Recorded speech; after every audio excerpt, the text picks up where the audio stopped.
Hey guys, LJ back, and today I want to talk a little more about how the heck does something like yoga help us with finding answers, getting clarity, getting focused, right? You might have heard some of these rumors about yoga can do this, and especially when we're still thinking about yoga as just being something that's on the mat, right? Those exercises, it can be even harder to wrap our brains around how in the heck those elements could be part of yoga.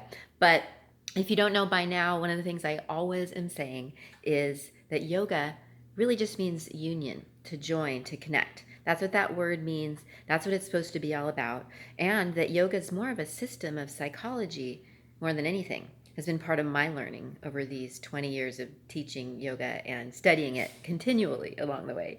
And so when we realize that yoga just means union, to join, to connect, that we can start to see how, first of all, that really opens up what can be yoga for us. You might be getting the drift of that from my posts, that yoga is not just exercises, right? Even though the exercises are helpful and totally energy medicine and a time and a place for us to tune in to ourselves, right? To start to get into that place of focus, that place of listening with ourselves, that place of finding the answers even within ourselves, right? If we believe that we have such capacities, right? That our yoga can be about that, and it's supposed to be about that. So, union, to join, to connect with ourselves, right? Maybe a part of ourselves that we know we want to tap into, we want to tune into. Maybe we could call that our heart, our soul, the part of us that is more like God or the divine or the universe.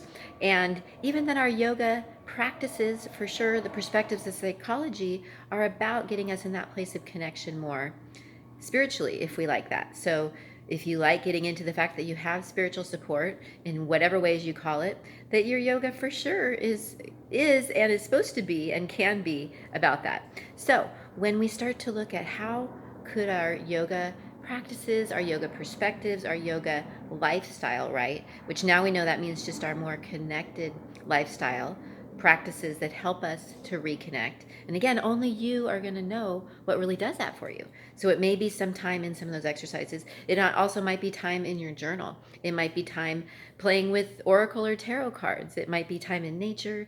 It might be lots of things that become part of your yoga, part of your reconnecting, part of your lifestyle that helps you tune in, right? Helps you find focus, helps you listen within for those answers, right? For that clarity, for the realizations and the guidance and the good ideas, right? And then learning to live more from that and act more from that, right, is definitely part of the lifestyle as well, I've come to see. So I hope that clarifies it for you a little bit more how yoga, meaning practices, perspectives, psychology, that helps us get into more of a place of union, yoga, more of an experience of that.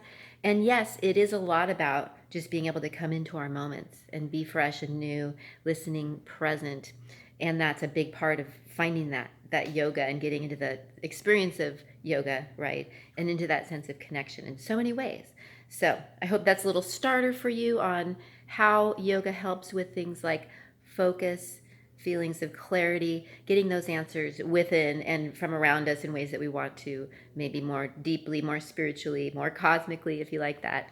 And yeah, only you know what's yoga for you, which is super cool, right? So thanks for listening, guys. More of the good news along this path we might call yoga. All right, namaste.